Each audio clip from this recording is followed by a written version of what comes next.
Now joining us is Oklahoma State head coach Mike Gundy. Coach, will start off with questions. So if you have a question, please raise your hand and we'll get a microphone holder to you. All right, we'll go here, center left.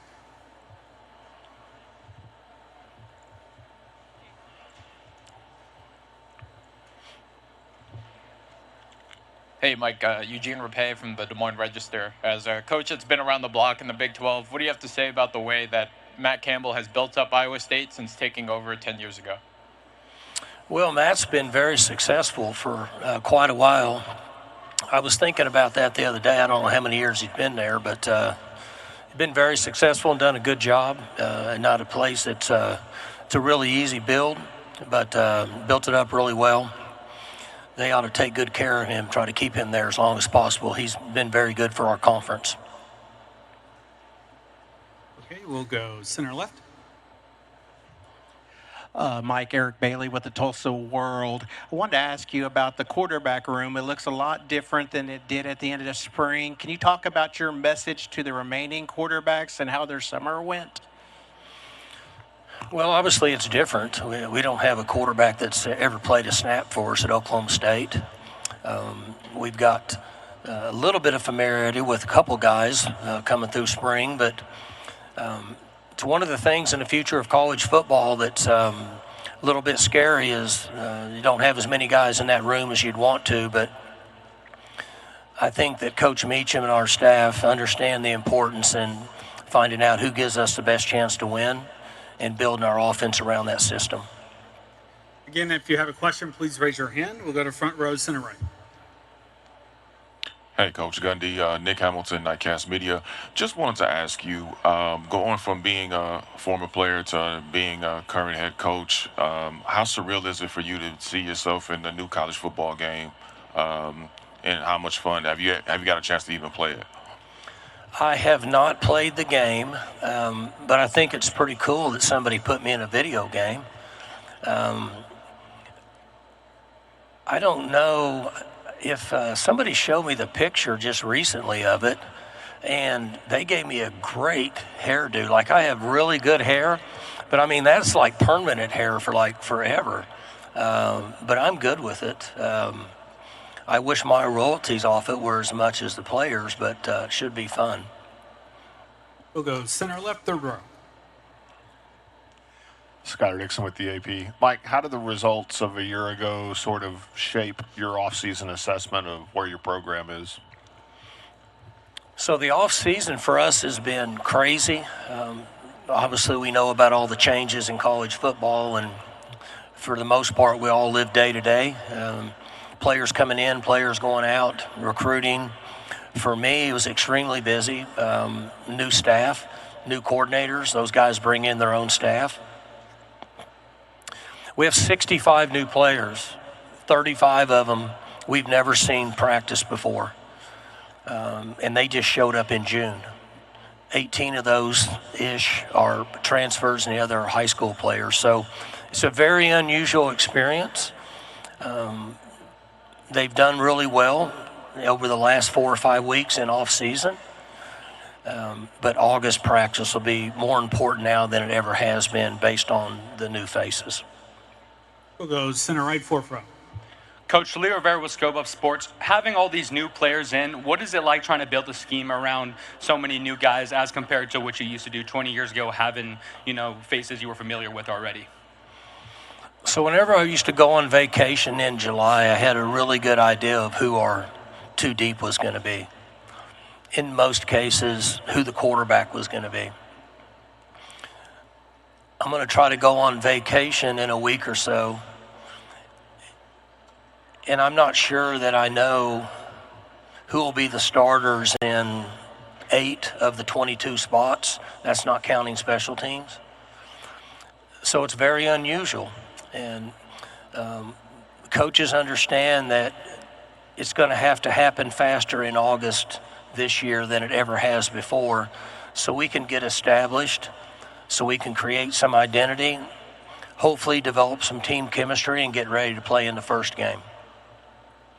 We'll go front row, center right. All right. Coach Lynn Harrington, Stay Alive in Power 5. How you doing today? I'm doing good. All right. So following a disappointing season last year where you went winless in conference play, your contract was restructured. And I don't ever like to get into, money or anything, but it involved like you being really involved in a successor whenever you decide to retire. So where do you see like the program at in the near future, probably in the next 3 years? So did you ask me where I see the program at the next few years? Is that what you asked me? So one thing that I think is important to remember is that I've been fortunate enough to be the head coach for now going on 21 years. And we've had 19 winning seasons in a row and played a really high level of college football. And for the majority of those years, we could have beat any team in the country on any given day at any time. So we have to go through a little bit of a rebuilding phase this year. One, because we needed to upgrade in certain areas, but the other because we lost a large number of veteran players last year. We were going to have to so-called rebuild anyway. We were prepared for that, but I will say that the changes with the way we go about rebuilding, whether it's financially or roster management, have been challenging, but also intriguing because it's something new. It's different than it's ever been before in my 21 years as a head coach. We'll go center left, 6th row. Drake Toll, Locked On Big 12. Coach, in the NIL era, how do you combat player entitlement? That's a great question from a young person. Boy, I'm trying to figure out how to combat entitlement in the world in general, much less college athletes. That's a real challenge. We talked about it. I shared earlier with a group one thing that I've said to the team twice this summer and to the coaches, that when we start on July 27th, two things have to go out the window. One, thinking of transferring or taking other jobs as a coach or a player. Two, the money aspect has to go to the side. Because for the most part, the coaches and the players, all of us, including me, are going to be at this location until at least December. The teams that can put that to the side and the coaches that can put that to the side concentrate on coaching and playing football and find a way to come together, in my opinion, get the best chance to win. That's the only way that I think that we can handle the monetary side of college football at this time. We'll go to center right, 6th row. Hey, Mike. James Wicks from KSWO. Last year, you guys had a lot of returning players and hype, and this year it's maybe not as much. Do you use that as fuel of how you guys finished last year going into this year? I got asked that earlier, but so roster management now is 105, and then you get an additional players. I don't know what that title they're calling them, but basically walk-ons. So we should be at around 115, and I'm going to guess that 60% of those players weren't here last year. So if I was to try to use that, they would be scratching their head and really wondering what I was talking about. So I think it's important that each individual player has to find a way to motivate themselves in order to benefit our team. Now, we could have players that were on our team last year that are motivated by that, and that's okay. We're all different. Things that motivate me, the new trend, trying to stay on the cutting edge of the future of college football, learning more about the business side of college football. So that would be an example of what would motivate me to continue for our team to play well and win football games. Front row, center left. Mitch Harper, KSL Sports. Mike, I'm curious, Commissioner Yormark has doubled down on the 5+11 model in the college football playoff. Why does that model benefit the Big 12 long term? So I read most of the commissioner's remarks from yesterday, and I've said this before and I'll say it again. The Big 12 has the best commissioner in all sports, in my opinion. He's energetic. He thinks out of the box. He's motivated. But as I spend time with him, what I learned maybe more than anything about him is he has a way of getting a group together, having a discussion, and then coming up with a plan. And having a plan gives us the best chance. And so when you talk about the 5-11, is that what you're referring to? I listened to it, read about it. When the discussions first started in Orlando a few weeks ago, I really didn't have much input because they started talking about a lot of numbers and that was over my head.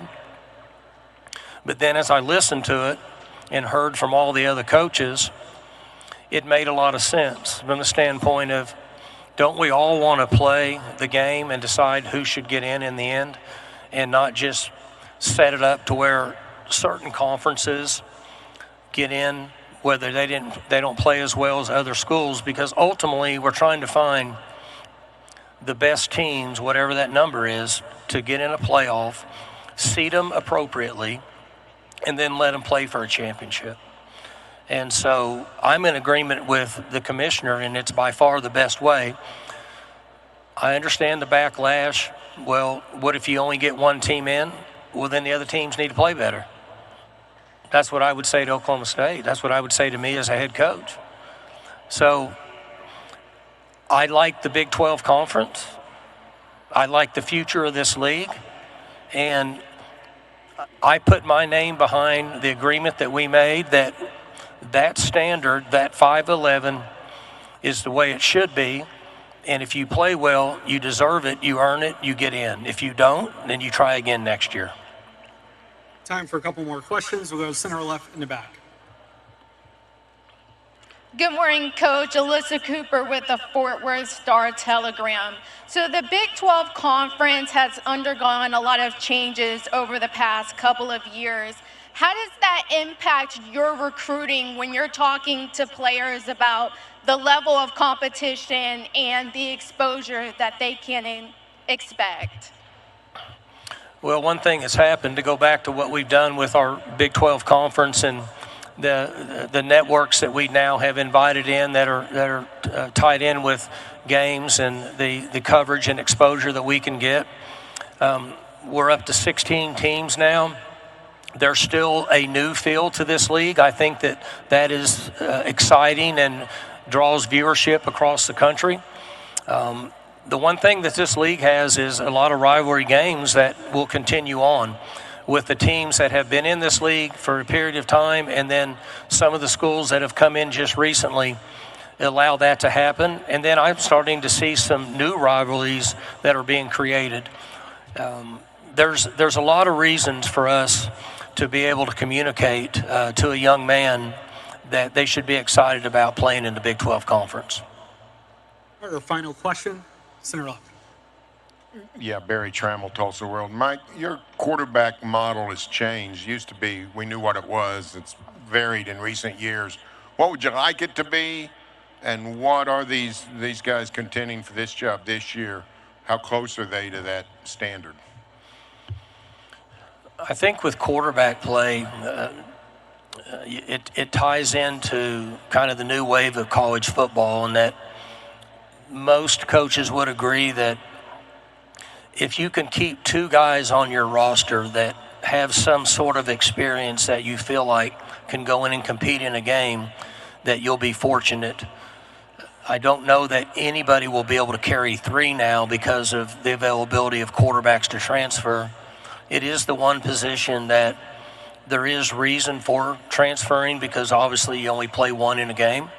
A young man can get stuck behind a good player and not ever get a chance to play. So we have to build our offense around the availability we have at quarterback. Different than maybe in the past where we had recruited a certain type of player. I'm guessing that you're referring to pocket passer, ability to run and such. Wherever you find the quarterback that you think can be the most productive, provide leadership, and the team will rally around him and give you the best chance to win, then Coach Meacham and his staff have to find a way to build our offense around that player as we move forward. I don't know that we'll have the luxury to so-called recruit a prototype quarterback to fit our system more so than a quarterback that can play well enough, and we'll design the system around him. Thank you for your time today, Coach, and good luck this season. Thank you. Good seeing everybody.